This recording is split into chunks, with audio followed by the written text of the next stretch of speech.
फिर से भारतीय संस्कृति व सभ्यता विश्व की प्राचीनतम और विश्व की सबसे समृद्ध सभ्यताओं में से एक मानी जाती है। इसे सारी सभ्यताओं की जननी कहा जाता है। जहां विश्व के अनेक देशों की सभ्यताएं नष्ट हो चुकी हैं, बस उनकी कुछ गाथाएं बची हुई हैं, वहीं भारत की सभ्यता अपने आप में अजर अमर है। ये सारी बातों की जानकारी आज हम इस क्लास में विस्तार पूर्वक समझेंगे। मैं श्वेता तिवारी और आप देख रहे हैं RB classes 30 believe in good teaching. जैसा कि मैंने आपको बताया, हमारा आज का चैप्टर है भारतीय संस्कृति व सभ्यता। आखिर भारतीय संस्कृति व सभ्यता इतनी महान सभ्यता क्यों कही जाती है? क्यों हम हमारे सभ्यता के लिए इतने एग्रेसिव रहते हैं? कहीं से कोई हमारी सभ्यता को कुछ कह दे तो हमें बहुत गुस्सा आ जाता है। हम अपनी सभ्यताओं को नंबर 1 देखते हैं।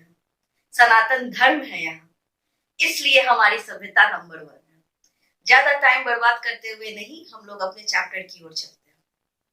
सबसे पहले हम इसमें समझेंगे कि भारतीय सभ्यता, भारतीय संस्कृति को बहुआयामी क्यों कहा जाता है। सबसे पहले तो जाने बहुआयाम का मतलब क्या होता है। बहुआयाम मतलब कि विस्तार पूर्वक फैला हुआ, विस्तृत, बहुत ज्यादा बड़ा, विशाल, अनेक क्षेत्रों में, अनेक धर्मों में, अनेक परंपराओं में हमारी संस्कृति बसी हुई है। इसीलिए भारतीय संस्कृति और सभ्यता को बहुआयामी कहा जाता है, जिसमें भारत का महान इतिहास छिपा है। सभ्यता की जब शुरुआत हुई, यानी कि सिंधु घाटी सभ्यता से, और जब स्वर्ण युग हमारे देश में आया, यानी कि गुप्ता पीरियड, जिसको हम लोग भारतीयों का स्वर्ण युग कहते हैं। जब हम गुप्ता पीरियड में आएंगे तब हम आपको बताएंगे कि भारतीयों का इसे स्वर्ण युग क्यों कहा जाता है। Now we are concentrate in our this topic. तो सिंधु घाटी की सभ्यता से लेकर हमारे स्वर्ण युग तक, यानी कि गुप्ता पीरियड तक, भारतीय सभ्यता और संस्कृति काफी फूली फली, और वो इतनी उन्नत अवस्था में थी जो आज तक अपने आप को समेटी हुई है। आज तक, यानी कि आज तक हम लोग हमारी संस्कृति से, हमारी सभ्यता से इतना लगाव करते हैं। जो आदिकाल में होता आया वो आज भी होता रहा है। आज भी सारे सूर्य नमस्कार होते हैं, आज भी योगासन होता है, आज भी लोग घर सुबह सुबह झाड़ू लगा देते हैं, सुबह सुबह सूर्य के उगने से पहले जल अर्पित हो जाता है बहुत जगह। तो ये सारी सभ्यता, ये सारी परंपराएं जो है आदिकाल से चलती आ रही है, जो आज भी है। इसके अलावा हम लोग देखते हैं पिछली 5 सहस्राब्दियों से अधिक समय तक भारत के रीति रिवाज, भाषाएं, प्रथाएं और परंपराएं एक दूसरे से परस्पर संबंधित रही। इसके अलग पड़ोसी देश जो है, इससे भी ये संबंधित रही। यहाँ तक कि जो बर्बर जातीय थे, यानी कि जो घुमंटू भोटिया था, जिन्हें समझ में नहीं आता था कि सिविलाइजेशन क्या होता है, सभ्यता क्या होता है, लोग कैसे रहते हैं, भारतीयों के संपर्क में आने में उन्हें भी सिविलाइजेशन आ गया। वो भी समझने लगे कि सभ्यता क्या होती है, साथ में रहना क्या होता है। तो इस तरह हमारी जो भारतीय धर्म है, हमारी जो भारतीय संस्कृति है, वो अनेक धर्म, यानी कि सनातन धर्म, जैन धर्म, बौद्ध धर्म, सिख धर्म, सिंधी धर्म, सबकी जननी है। सारे धर्मों का जन्म भारत में ही हुआ है। इसलिए भारत की संस्कृति अमूल्य है, अनूठी है, और जिसे हम लोगों को संभाल के रखना चाहिए। इनफैक्ट हमें हमारे बड़ों को, हमें हमारे यंगस्टर, जो हमारे आज की पीढ़ी है, उन्हें भी बतानी चाहिए कि सभ्यता और संस्कृति क्या होती है, जो आजकल विलुप्त होते जा रहा है। आजकल न्यू जनरेशन में हम लोग ये नहीं देखते हैं। वो लोग पाश्चात्य सभ्यता संस्कृति की तरफ खींचते जा रहे हैं। ये नहीं होना चाहिए। हमें हमारी सभ्यता और संस्कृति पे गर्व होनी चाहिए, जो भारतीयों को भारतीय बनाता है। अब हम हमारे नेक्स्ट टॉपिक की ओर बढ़ते हैं। संसार की प्राचीनतम संस्कृतियों में से भारतीय संस्कृति को एक माना जाता है। आखिर क्यों माना जाता है? सबसे प्राचीनतम संस्कृति भारतीय संस्कृति क्यों है? तो भारतीय संस्कृति कर्म प्रधान संस्कृति है। यहाँ पर जानने योग्य बातें ये होती है, क्योंकि हमें क्वेश्चन पूछा जाता है कि भारतीय संस्कृति किस प्रकार की संस्कृति है, तो यहाँ पर इसका आंसर होगा कि कर्म प्रधान संस्कृति। कर्म प्रधान संस्कृति क्यों कहा गया? इसे किसी ने बनाया नहीं है, इनफैक्ट ये हम लोग से ही निकला है। हमारे जैसे ही आदि मानव जो पहले रहते थे, उन्होंने अपने कर्म के आधार पर, अपने कामों के आधार पर इस संस्कृति को बनाया। मोहनजोदड़ो की खुदाई से हमें पता चला कि जहां प्राचीनतम सभ्यता, जिसको मेसोपोटामिया की सभ्यता कहा जाता था, दजला फुरात की सभ्यता थी, इराक की सभ्यता थी, मिस्र की सभ्यता थी, यूनान की सभ्यता थी, उन सारी सभ्यताओं से सबसे पुरानी सभ्यता सिंधु घाटी की सभ्यता थी। जब उत्खनन से प्राप्त हुई जानकारी से हमें ये पता चलती है। प्राचीनता के साथ इसकी दूसरी सबसे बड़ी क्वालिटी ये है कि चीनी संस्कृति के अतिरिक्त पुरानी दुनिया के अन्य सभी संस्कृतियां, जैसे कि मेसोपोटामिया की संस्कृति, सुमेरियन, असीरियन, बेबीलोनिया, खल्दी प्रभृति, मिस्र, यूनान और रोम की संस्कृतियों के काल के कराल गाल में जा चुकी है। मतलब कि ये संस्कृतियां खत्म हो चुकी हैं, उनकी एक तरह सा भी किसी भी तरह की हमें जानकारी नहीं प्राप्त होती है। यानी कि उस संस्कृति की किसी भी तरह की विशेषता हमें आज नहीं मिलती है। वो लोग किस ढंग से रहते थे, कैसा समाज था, किस तरह का व्यवहार था, ये सारी जानकारियां, अब वो सारी परंपराएं अब समाप्त हो चुकी हैं इन सारे देशों में। परंतु एकमात्र भारतीय संस्कृति ऐसी है जो आदिकाल से जिस ढंग से थी उसी ढंग से चलती आ रही है। शादी के रीति रिवाज होते हैं, जनेऊ के रीति रिवाज होते हैं, कोई मर जाते हैं उनके रीति रिवाज होते हैं। हर एक चीज के अपने एक रीति रिवाज जो आदिकाल से चलता आ रहा है, वो हम आज भी करते हैं। हमारी भारतीय संस्कृति आज भी अपनी चरमोत्कर्ष पर है और दिन पर दिन वो फूलती फलती जा रही है।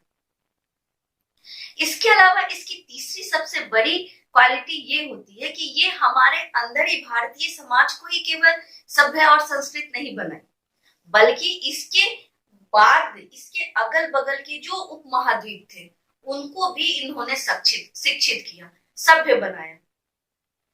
सभ्यता का पाठ इन लोगों जंगली जातियों को भी उन्होंने दिया। श्रीलंका जो सिंहल के नाम से पहले प्रसिद्ध था, वहां पर इन लोगों ने उनकी सभ्यताओं को ठीक किया। मेडागास्कर टापू पे जाकर ठीक किया, ईरान पर, इराक पर, अफगानिस्तान, यहाँ तक कि प्रशांत महासागर के बोलिया बाली द्वीप तक भारतीय संस्कृति और सभ्यता की हमें झलक मिलती है। अब ये वहां तक कैसे पढ़े, ये हम आगे जानेंगे। पहले सर्वांगीता, विशालता, उदारता, प्रेम और सहिष्णुता की दृष्टि से, अन्य सभी दृष्टि से हमारी भारतीय संस्कृति सारी संस्कृतियों से महान रही है और इसकी ये अद्वितीय लक्षण जो है इसको अग्रणीय बनाती है, सबसे आगे बनाती है। हमारा नेक्स्ट टॉपिक है भारतीय संस्कृति का अर्थ। अब देखिए, यहाँ पर इस संस्कृति को मैं ज्योग्राफी से जोड़ूंगी। अब किस तरह जोड़ती हूँ ये आप जानिए। मनुष्य की अमूल्य निधि हम उसकी संस्कृति होती है। मेरी अमूल्य निधि क्या होगी? मेरे द्वारा, मेरे जो पूर्वजों ने मुझे संस्कार दिया वो हमारी अमूल्य निधि होगी। निधि मतलब धन, हमारा ऐसा धन जो हमसे कोई छीन नहीं सकता। अगर हमारे अंदर बड़ों को रेस्पेक्ट करने का धन है तो हमें फिर वो धन कोई हमसे नहीं छीन सकता। ऐसा धन जो हमारे लिए बहुत ही अच्छा होता है उसी को अमूल्य निधि कहते हैं। तो संस्कृति एक ऐसा पर्यावरण है, देखिए संस्कृति को हम लोग पर्यावरण से जोड़ रहे हैं, यानी इन्वायरमेंट से जोड़ रहे हैं। संस्कृति एक ऐसा पर्यावरण है जिसमें रहकर व्यक्ति एक सामाजिक प्राणी बनता है। संस्कृति ही हमें एक सामाजिक प्राणी बनाता है और प्राकृतिक पर्यावरण को अपने अनुकूल बनाने की क्षमता अर्जित करता है और हम लोग जैसे में रहते हैं उसको हम लोग अपने अनुकूल उसी संस्कृति से बनाते हैं। यानी कि संस्कृति एक तो हमें सामाजिक प्राणी बनाया और दूसरा हमें ये बताया कि हम लोग उसी वातावरण में, उसी परिस्थिति को अपने अनुरूप किस तरह से ढाल सकते हैं। एक व्यक्ति के साथ दूसरा व्यक्ति किस तरह से आसान आपस में आपसी सहयोग से, प्रेम से रह सकता है, ये हमें कौन बताता है? हमारा संस्कृति बताता है। इसके बाद अगर हम सामान्य अर्थ पर जाते हैं, मतलब रेगुलर, अगर हम और उसको गहराई से समझने की कोशिश करें तो संस्कृति क्या होती है? संस्कृति कुछ व्यवहारों की संपूर्णता है। अगर हमारे अंदर अच्छा व्यवहार है, अगर हमारे अंदर अच्छे लोगों से अच्छे ढंग से हम लोग बात करते हैं तो हमें लोग क्या कहते हैं? कि हाँ ये बहुत संस्कारी लड़की है, इसमें इसकी सभ्यता बहुत अच्छी है, इसको संस्कार बहुत अच्छा दिया, तो ये संस्कार ही हमारी संस्कृति है। ये जो संस्कार है जो प्राचीन काल से चलते आ रहे हैं और आज तक है। यानी कि अगर हम वास्तविकता में बात करें तो मानव द्वारा अप्रभावित चारों ओर से प्रभावित करती है। ये संस्कृतियां जो होती है मानव को चारों ओर से प्रभावित करती है। उन सभी की संपूर्णता को हम संस्कृति कहते हैं और इस प्रकार की संस्कृति इसे घेरे हुए है जिसको सांस्कृतिक पर्यावरण कहते हैं। और ऐसी ही संस्कृति जो हमारे चारों ओर से घिरे हुए है, हम लोगों को चारों ओर से जकड़े हुए, उसे ही हम लोग सांस्कृतिक पर्यावरण कहते हैं। अगर हम दूसरे शब्दों में समझे तो संस्कृति एक व्यवस्था है जिसमें हम जीवन के प्रतिमानों, व्यवहारों, तरीकों, अनेक भौतिक अभौतिक परिक्रियाओं, परंपराओं, विचारों, सामाजिक मूल्यों, मानवीय क्रियाओं, आविष्कारों सभी को शामिल करते हैं। यानी कि हम लोग का डेली दिनचर्या जो होता है वही हमारी संस्कृति है, हमारी विरासत है। सर्वप्रथम वायु पुराण में, हमारा पुराण भी है जिसमें एक नाम है वायु पुराण, गुरूर पुराण है, वायु पुराण है, इस तरह के बहुत सारे पुराण है। पुराणों पर भी हम आएंगे, अभी हम ये पढ़ते हैं। वायु पुराण में धर्म, अर्थ, काम तथा मोक्ष के विषय में जानकारी मिलती है और इन सारी घटनाओं को संस्कृति के अंतर्गत डाला गया, यानी कि ये सारी घटनाएं जो है हमारी संस्कृति से जुड़ी हुई। इसके अलावा अगर हम देखें मानव समाज के धार्मिक, दार्शनिक, कलात्मक, नीतिगत, विषयक, कार्यकलाप, परंपरागत प्रथाओं, खान पान, संस्कार इत्यादि सब का समन्वय हमारी संस्कृति कहलाती है। अगर हम कैसे उठते हैं, हम क्या करते हैं, हम क्या खाते हैं, हम दूसरे के साथ कैसा व्यवहार करते हैं, हमारी शिक्षा कैसी हुई है, हमारे संस्कार कैसे हुए हैं, ये सारी चीजें का तय हमारी संस्कृति करती है और संस्कृति ही हमारा संस्कार है। नेक्स्ट टॉपिक पर आते हैं, संस्कृति की व्यापकता। अब हम समझेंगे व्यापकता ये इतना इंपॉर्टेंट क्यों है, क्यों आखिर संस्कृति, हम हर लोग बोलता नहीं हमारी संस्कृति, हमारी सभ्यता है ना, ये आखिर क्यों इतना व्यापक है। तो नृविज्ञान, नृविज्ञान किसे इंग्लिश में हम लोग एंथ्रोपोलोग्राफी कहते हैं। एंथ्रोपोलोग्राफी में संस्कृति शब्द का प्रयोग उत्पन्न व्यापक अर्थ में होता है, यानी कि प्रसिद्ध मानवीय वैज्ञानिक जो थे उन्होंने ये संस्कृति का जो था उसको इस तरह से डेफिनेशन किया है कि मानव जाति की समस्त सामाजिक विरासत या मानव की समस्त संचित सृष्टि का ही नाम संस्कृत है। यानी कि मानव जो अपनी पूरी धरोहर, जो पूरी जिंदगी में उसने किया, जो पूरी संपत्ति उसने अर्जित की, क्या उसने अर्जित किया, क्या उसकी प्रतिष्ठा बनी, ये सारी चीज संस्कृति कहलाती है। इस अर्थ में संस्कृति में शामिल है मानव निर्मित वह स्थान या वह पर्यावरण जिसे मानव ने अपने उद्गम, कला, कल्पना, ज्ञान, विज्ञान और कौशल द्वारा रचना किया है। यानी कि हम जिस वातावरण में रहते हैं, हमने अपने कौशल के अनुरूप हम जिस वातावरण में रहते हैं उसकी रचना की। मानो कि हम लोग एक घर लेते हैं, घर में जाते हैं, रहते हैं, तो उसके अपने अकॉर्डिंगली उसको घर को सजाते हैं कि हमें यहाँ पे फर्नीचर चाहिए, हमें यहाँ पे पलंग चाहिए, हमें यहाँ पर टीवी होनी चाहिए, यहाँ पे फ्रिज होना चाहिए, वहां एसी होना चाहिए। हम लोग अपने अकॉर्डिंगली अपना घर सजाते हैं। तो जस्ट पर्यावरण संस्कृति जो होती है वही होती है। संस्कृति कैसी होती है, मानव अपने अकॉर्डिंगली उसको बनाता है। यही संस्कृति की व्यापकता है। इसके अलावा अगर हम देखते हैं तो कृत्रिम जगत को रचना की प्रक्रिया में संस्कृति के अंतर्गत विचार, भावना, मूल्य, विश्वास, मान्यता, चेतना, भाषा, ज्ञान, कर्म, धर्म सब का निचोड़ संस्कृति है। यानी कि हमारी धर्म, हमारी इच्छा, हमारी कामना, हमारी सोच, हमारे व्यवहार, ये सारी चीज जो होती है संस्कृति ही है। अब सोचिए संस्कृति कितनी ज्यादा विकसित है। अगर हम इसको ऐसे जाने तो मानव जो वैज्ञानिक है वो संस्कृति को अमूर्त स्वरूप को आध्यात्मिक संस्कृति कहा जाता है। यानी कि अब उन लोगों ने आत्मा को परमात्मा से जोड़ना ही संस्कृति कहा है। कि जब हम हमारी संस्कृति को समझते हैं तो इसका मतलब है कि हमारी आत्मा जो है हमारी परमात्मा से मिल चुकी है। इस प्रकार इन दोनों संस्कृतियों की संयुक्त विकास को पाकर मनुष्य सुसंस्कृत बनता है।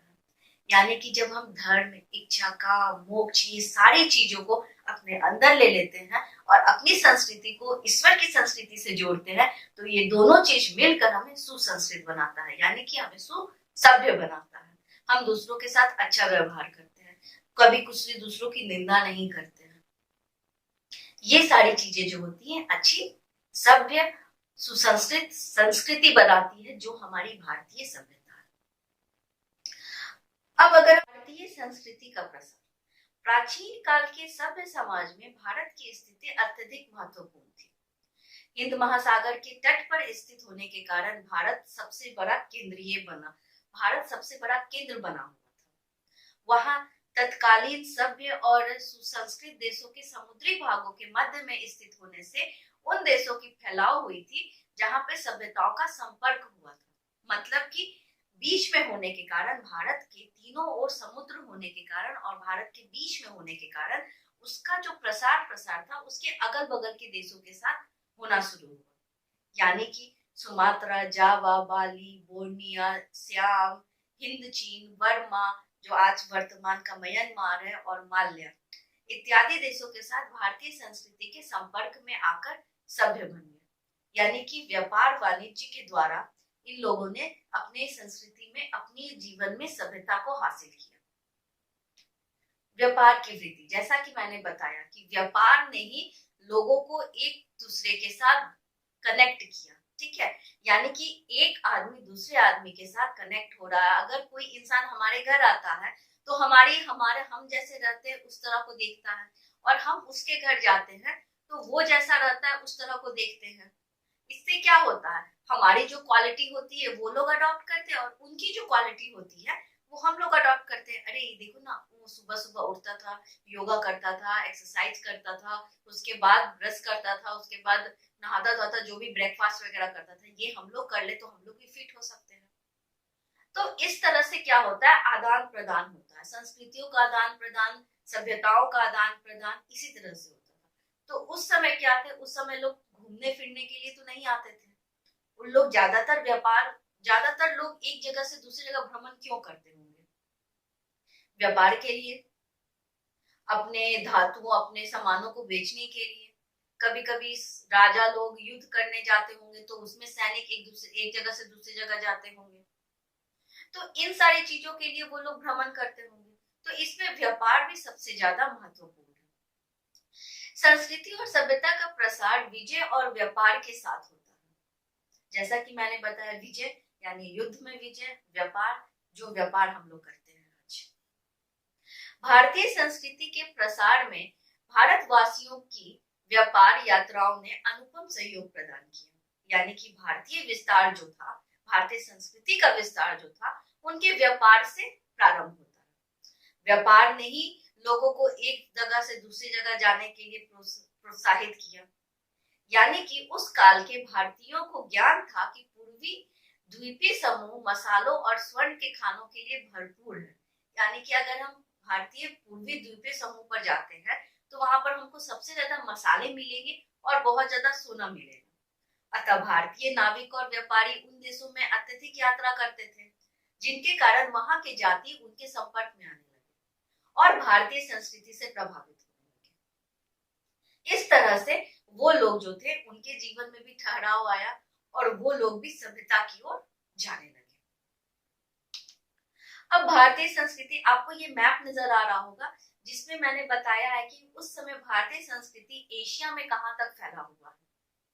ये सारा जो मैप वर्क है आपका, उसमें आपको पता चलेगा कि भारतीय संस्कृति और सभ्यता का विकास वहां तक पहुंच चुका था और वहां पर किए गए उत्खननों और प्राप्त वस्तुओं से हमें ये पता चलता है कि वहां पर भारतीय वस्तुएं और भारतीय सभ्यता जो थी कूट कूट कर भरी पड़ी थी।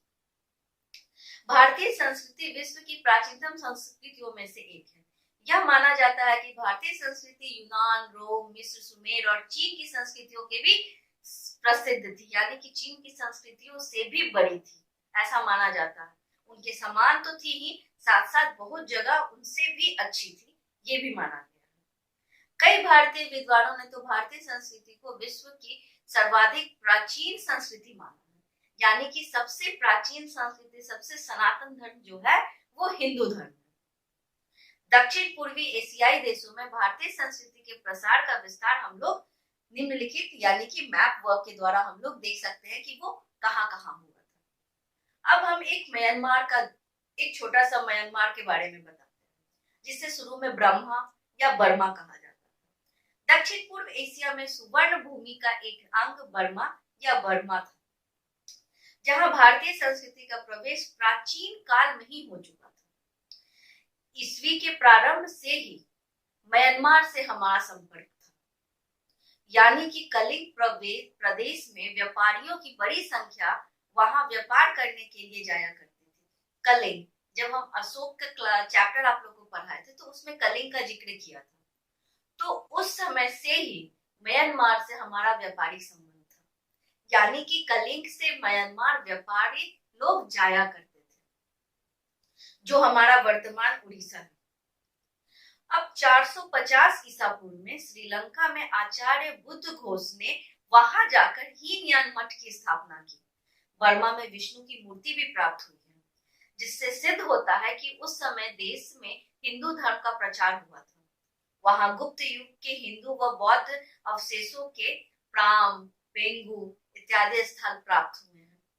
बर्मा के शासकों में 11वीं शताब्दी के शासक अनिरुद्ध का नाम सर्वाधिक प्रसिद्ध है, जो बौद्ध अनुयायी था और जिसने अनेक पैगोडा और मठों का निर्माण करवाया था। तो इस प्रकार हम इस संस्कृति, भारतीय संस्कृति और सभ्यता में पाते हैं कि भारतीय संस्कृति सभ्यता का विकास किस तरह से हुआ, क्यों हमारा सभ्यता और संस्कृति को सनातन कहा जाता है, सबसे विश्व की प्राचीनतम सभ्यता कहा जाता है, और किस तरह इसने जंगली जिंदगी जीने वालों को सभ्य जिंदगी जीने पर विवश किया। तो ये सारी चीजें हम लोगों ने इस चैप्टर में पढ़ी। अगर ये वीडियो मेरे द्वारा बनाई गई आपको पसंद आई है तो like and subscribe my channel. अब फिर मिलेंगे कुछ नए अपडेट के साथ। तब तक जय हिंद, जय भारत।